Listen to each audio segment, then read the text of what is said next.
আগের ম্যাচে হংকংকে ব্যাটিং ঝাঁজ দেখানো টাইগাররা আফগানদের দেখিয়েছে বোলিংয়ের আগ্রাসন, যার শুরুটা হয়েছিল রিপন মন্ডলকে দিয়ে আর শেষটা স্পিনার রাকিবুল হাসানকে। টাইগারদের এই দুই পেসার আর স্পিনারের বোলিংয়ে মাত্র ৭৮ রানে অল আউট জাতীয় দলের ক্রিকেটার নিয়ে সাজানো আফগানিস্তান এ দল।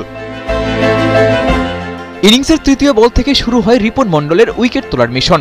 বাউন্ডারি দিয়ে রানের খাতা খোলা ইমরানকে ওখানেই থামিয়ে দেন রিপন, তবে নিজে থামেননি। ১ ওভার বাদে বোলিংয়ে এসে আবারও তুলেছেন সেদিকুল্লাহ আতালের উইকেট।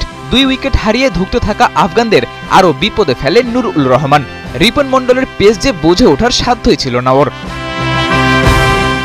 শুরুতেই ৩ উইকেট তোলার পর ক্যাপ্টেন আকবর ওকে রেখে দেয় নিজের স্টকে। বোলিংয়ে নিয়ে আসেন স্পিনার মেহরাব আর রাকিবুলকে। দুজনে রেখেছেন ছাপ। রাকিবুল তো শেষমেশ ছাড়িয়ে গেছেন নিজের সতীর্থ রিপন মন্ডলকেও। ৪ ওভারে মাত্র ৭ রান খরচায় তুলে নিয়েছেন ৩ উইকেট। টাইগার বোলারদের মধ্যে এক্সপেন্সিভ বলতে কেবল আবু হায়দার রনি। ছোট রানের লক্ষ্যে ব্যাট করতে নেমে টাইগার ব্যাটারদেরও পড়তে হয়েছে চ্যালেঞ্জের মুখে। হংকং ম্যাচের হিরো হাবিবুর রহমান সোহানের সাথে আরেক ওপেনার জিসান আলম দুজনেই ফিরেছেন মাত্র ১০ রান করে। পাওয়ার প্লে শেষ হতেই মাত্র ২৪ রানে ২ উইকেট। টাইগার শিবিরে বাড়িয়েছিল দুশ্চিন্তা, তবে অনূর্ধ্ব ১৯ দলের তারকা ওপেনার জাওয়াদ আবরার বড়দের ক্রিকেটে এসেই দেখালেন নির্ভরযোগ্য ব্যাটিং। মাহিদুল আর আবরার দুজনেই খেলেছেন সময় নিয়ে। প্রয়োজনের সময়ে ৪ ছক্কাতে কমিয়েছেন রানের চাপ।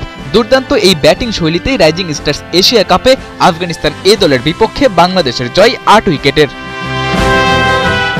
পরপর ২ ম্যাচে দাপুটে জয়ে সবার আগে এশিয়া কাপের সেমিফাইনালের পথে বাংলাদেশ। ২ জয়ে ৪ পয়েন্ট নিয়ে টেবিল টপার বাংলাদেশ। শেষ ম্যাচ হারলে বাকি ২ দলের সামনেও থাকবে ৪ পয়েন্ট করে তোলার সুযোগ। তবে বাংলাদেশের যে রান রেট, তাতে টাইগারদের সেমিফাইনালে খেলতে না পারাই হবে অবিশ্বাস্য ঘটনা।